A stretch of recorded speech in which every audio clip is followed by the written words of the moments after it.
Thank you for joining me for another Quick Hits conversation. I'm Dr. Robyn, aka Mental MacGyver. I provide rapid response, high performance support and coaching to executives, founders, celebrities, and athletes. With me today, I have Simon Coles. He is the CEO at Amphora Research Systems, where they free scientists from the tyranny of paper. He is also the founder of the Better Conversations Foundation. I have Valerie Nielsen. She is a risk management professional helping companies create the vision for how risk and compliance programs can enhance business profitability and strengthen their reputation.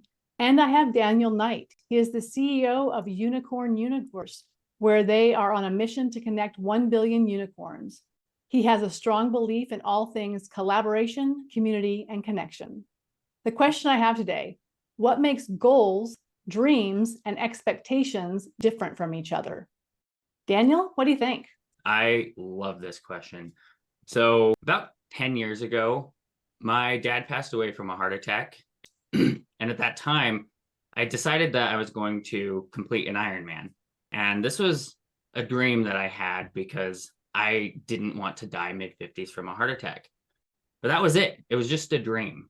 And I didn't really put anything behind it because I didn't really have a good plan. And so that's what kind of made that a dream that I had until a couple of years ago when I really committed. And I actually have a dream goal worksheet that I used to really outline this dream that I had and turned it into a goal with actionable steps, timelines, and things that needed to be done in order to accomplish that dream. So a couple months ago, I registered for my first triathlon, and I have not completed an Ironman, but I have completed 2 triathlons. And I know that because I set actionable goals that were more realistic, that I'm going to be that much closer to accomplishing this dream that I have. And so that's the difference to me. The goals support the dreams that we have. And sometimes those dreams might seem impossible, but if we create goals that are small enough and realistic, we can accomplish anything that we set our minds to. And that's what that means to me. Valerie? I'll kind of go into, particular words, that dreams are things that are intangible, that we haven't made them real. We make them real and tangible when we put goals around them, because then it's something that we're saying what we can do. We can see something that we can measure our success with. And then eventually the expectation is something that we have control over. And that really, I think, aligns very well with the story that Daniel has just shared. So if we keep in that dream level, we never then make ourselves accountable for making these things come true. And we do that through goals and then having our, hopefully, realistic and achievable expectations. Okay. Simon, what came up for you? So I have an interesting emotional reaction to all of those 3 words. And I think dreams for me are a positive sort of emergent thing, if you see what I mean, where you can have a dream to do something, but you don't necessarily have it all mapped out, if you see what I mean. And I find that delightful because there's lots of emergence and the universe can come and help you and all that sort of good stuff. Goals are, I want to go there, and here's my plan. And for me, that's a little bit, I don't find that attractive. It's a little bit the sort of tech bro productivity porn thing, where it's like, just set your goal and you're going to go and read it. And if you beat yourself up hard enough, then you're going to do it. And quite often there's not a why, if you see what I mean. It's just like, I'm a real man and I stuck a goal in that thing and off I go. And I personally have never found goal setting at all interesting. Leaves me completely cold. Whereas dreams, much more interesting. And then I started thinking about expectation. I'm thinking, ooh, that's a very society loaded word, isn't it? And I think a lot of times expectations, if they're externally imposed, are negative. Because they may not have anything to do with your dreams or your goals or anything like that. But then you start to think about expectations that I might have personally. And there are people who might view that as a sort of law of attraction in action. I knew that $10,000 was going to turn up, and it did. Next. So yeah. So I appreciate that it's not sexy to talk about goals as being boring, but they are very, very boring. With all 3 of these, I feel like there's an element of being potentially disappointed. If you expected something to happen and it didn't, if you had a dream and it didn't come true, if you had a goal and you didn't achieve it, there's a certain level of don't have expectations because then you won't be disappointed. What do you think about that? I think human beings don't learn unless we stumble, or I'll use that F word, fail. So you can learn from your dreams just because you don't achieve it. Let's say if you wanted to be an Olympic medalist in something, just because you didn't become that doesn't mean that you didn't gain something from that journey and that experience. And that maybe allowed you to think of what the next dream is and what those goals could look like and what those expectations are.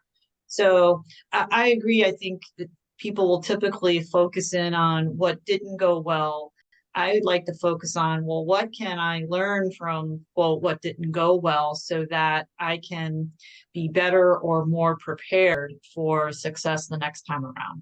I really love what Simon was saying about dreams being a more positive thing. And when it comes to expectations, and the way that I like to set my dreams is to do it in a way that seems completely unrealistic, completely unreasonable, but that I do actually believe it's possible and that I just need to figure out how to make it happen. And then not be disappointed if I fall short of some crazy, unrealistic dream that I set. Because if I fall short of something incredible, it's much better to me to do that than to accomplish something that's average. I think that we're sort of culturally told to dream big, aren't we? Hmm. And there's no real, if you fail in your dreams or you don't reach your dreams, for a start, everyone will say, well, you've got the rest of your life. But also it's a sort of more, the world will come to help you a little bit, and there's an element of compassion for you for not meeting your dreams. But it's certainly not a tragedy. And I think also dreams tend to be over a longer length of time. You measure them over decades or a lifetime. Quite often they'll come from childhood, whereas goals tend to be more short term. You'll tend to meet them, move on and get another one. And I think there is an element of sort of flagellation going on. You didn't meet your goals. You weren't disciplined enough, that sort of thing. Very few people will come to you and go, give you a hug and go, there, you set a self-imposed goal and you didn't make it, sort of thing. Whereas if you didn't meet your dreams, then how can we help you? That sort of thing. And again, I think expectations is a lot about judgment, isn't it? But doesn't a lot of that come from because of that corporate environment, and particularly public companies, because there's these goals and expectations with analysts and whatnot, and did you hit the revenue goals? Did you contain costs? Did you achieve brand recognition, et cetera, right? So some of that probably comes from those corporate experiences. People might feel imposed with those kind of limits to carry that to their own dreams and goals and expectations. Yeah, and there's the whole tech bro thing, isn't there? This sort of macho, why we put clearly dysfunctional people like Elon Musk on a pedestal, I don't know. I think there is a lot of bizarre ways of people who have quite dysfunctional inner lives. There's also an element too, that if you don't have any dreams or goals or expectations, you'll just get stuck in the morass of mediocre middle because you won't try anything for fear of failure. Or you might be happy. Yeah, I guess if you don't have any dreams, then where you are is fine, right?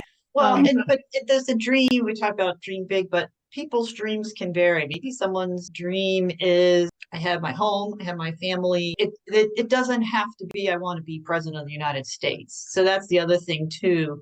Dreams have to fit the size and interest in your life. And so that's probably what we have to give people room for. It doesn't have to be this moonshot of a dream to achieve. I agree with that. But I think so many people are afraid to dream big because they think that it can be a downer if they don't achieve those dreams.